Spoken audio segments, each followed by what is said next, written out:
नमस्कार मित्रांनो, श्री स्वामी समर्थ. स्वामी कृपेने तुमच्या सगळ्या इच्छा पूर्ण होवोत हीच स्वामींचरणी प्रार्थना. ज्या घरात गुरुवारच्या दिवशी ही दोन कामे केली जातात ते लोक धनश्रीमंत होतात. त्या कुटुंबाची रात्रंदिवस प्रगती होत जाते. पैशांसंबंधित अडचणी दूर होतात. माता लक्ष्मीची अखंड कृपा तुमच्या कुटुंबावर राहते. तर कोणती आहेत ही दोन कामे व त्यासोबतच आपण अतिशय साधे सोपे आणि अचूक उपाय सुद्धा आजच्या व्हिडिओमध्ये पाहणार आहोत. यासाठी तुम्हाला कोणतीही पूजा पाठ व्रतवैकली अनुष्ठान करण्याची गरज नाही. तुम्ही हे उपाय प्रत्येक गुरुवारी करू शकता. यामुळे तुमचा बृहस्पती ग्रह हा मजबूत होतो. पण त्याआधी तुमची ही श्री स्वामी समर्थ महाराजांवर श्रद्धा असेल तर व्हिडिओला मनापासून एक लाईक नक्की करा आणि कॉमेंट बॉक्स मध्ये श्री स्वामी समर्थ लिहायला विसरू नका. चॅनेल सबस्क्राईब करा. हे उपाय प्रत्येक गुरुवारी केल्यामुळे आपला गुरुग्रह मजबूत होतो. बृहस्पती देवांचा वार हा गुरुवार असल्यामुळे गुरुवारी केलेले जे उपाय असतात त्यांच्यामुळे आपल्या सर्व मनोकामना पूर्ण होतात. ज्या अडचणींचा आपण सध्या सामना करत आहोत त्या अडचणी हळूहळू दूर होतात. भाग्याची साथ आपल्याला मिळू लागते. तसेच नवरा मुलं आपले सर्व ऐकू लागतात. तसेच ज्या महिलांना संतान सुख नाही त्या महिलांना संतान सुख मिळतं. तसेच घरातील महिलेने जर हे उपाय केले तर त्या घरात आनंददायी वातावरण निर्माण होते. घरात सुख समृद्धी निर्माण होते. एक यातील पहिला उपाय म्हणजे यासाठी तुम्हाला एक वाटीभर तांदूळ घ्यायचे आहेत आणि या वाटीभर तांदूळामध्ये तुम्हाला थोडेसे पाणी आणि थोडीशी हळद टाकून हे तांदूळ पिवळे करून घ्यायचे आहेत. आणि हे वाटीभर तांदूळ तुम्हाला तुमच्या घराच्या आसपास किंवा घराजवळ जिथे पक्षी येतात किंवा तुमच्या गॅलरीमध्ये किंवा घराच्या छतावरती तुम्हाला हे वाटीभर तांदूळ पक्ष्यांसाठी ठेवायचे आहेत. गुरुवारी सकाळी तुम्हाला हा उपाय करायचा आहे. यामुळे काय होतं तर जे पक्षी असतात तर ते पक्षी पिवळे तांदूळ खातात.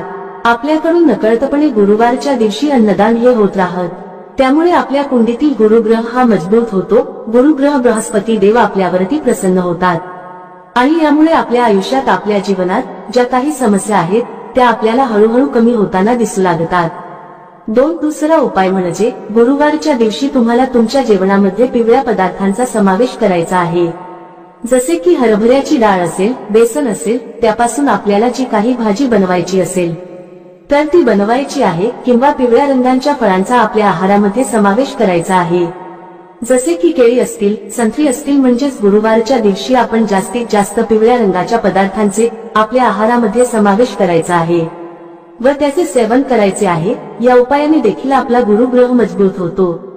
तसेच गुरुवारच्या दिवशी जर तुम्हाला शक्य झाले तर पिवळ्या रंगाचे वस्त्र देखील परिधान तुम्ही करू शकता. ज्योतिषशास्त्रानुसार हे उपाय सिद्ध उपाय मानले गेले आहेत.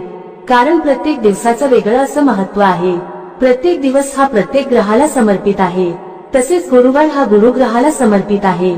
त्यामुळे गुरुवारी हे उपाय केल्याने आपल्या कुंडलीतील गुरुग्रह हा मजबूत होतो आणि आपल्याला कोणत्याही प्रकारच्या अडचणी येत नाहीत. गुरुवारी केलेले उपाय हे पूर्णत्वास जातात. त्याच्यामध्ये कोणत्याही प्रकारचा अडथळा येत नाही. तिसरा उपाय असा आहे की तुम्हाला थोडंसं गव्हाचं पीठ घ्यायचं आहे आणि थोडंसंच बेसन पीठ घ्यायचं आहे. गव्हाचे पीठ जास्त घ्यायचे आहे आणि बेसन पीठ एक चमचाभर घेतलं तरीही चालेल. त्याच्यामध्ये थोडीशी हळद मिक्स करून याचे पीठ तुम्हाला मळून घ्यायचे आहे आणि याचा एक गोळा बनवून घ्यायचा आहे आणि त्याच्यामध्ये तुम्हाला थोडासा गूळ आणि हरभऱ्याची डाळीचे मिश्रण म्हणजे आपण जशी पुरणपोळी बनवतो त्या पद्धतीने तुम्हाला हा गोळा बनवायचा आहे आणि हा गोळा तुम्हाला गायला खाऊ घालायचा आहे.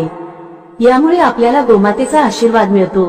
तुम्हाला तर माहितीच आहे की गोमातेच्या शरीरात 33 कोटी देवांचा वास असतो.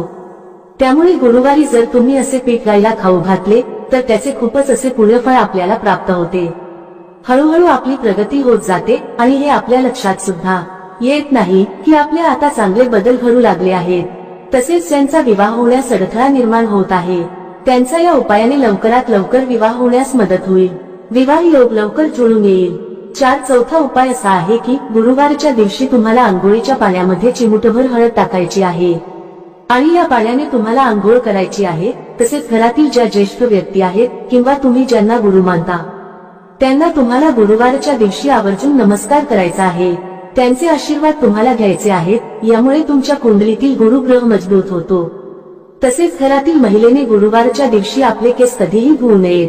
गुरुवारच्या दिवशी केस धुतल्याने आपला गुरुग्रह हा कमकुवत होतो. त्यामुळे गुरुवारच्या दिवशी केस कधीही धुवू नयेत. जर तुम्हाला खरोखरच गुरुवारच्या दिवशी केस धुणे आवश्यक असेल तर तुम्ही आंघोळीच्या पाण्यामध्ये थोडेसे कच्चे दूध टाकून आपले केस धुवू शकता.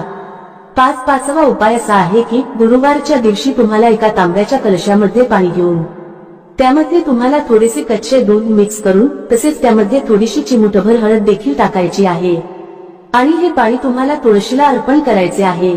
यामुळे भगवान विष्णू आणि माता लक्ष्मी तुमच्यावरती प्रसन्न होतील आणि भगवान विष्णू आणि माता लक्ष्मीचा आशीर्वाद तुमच्यावरती कायम राहील.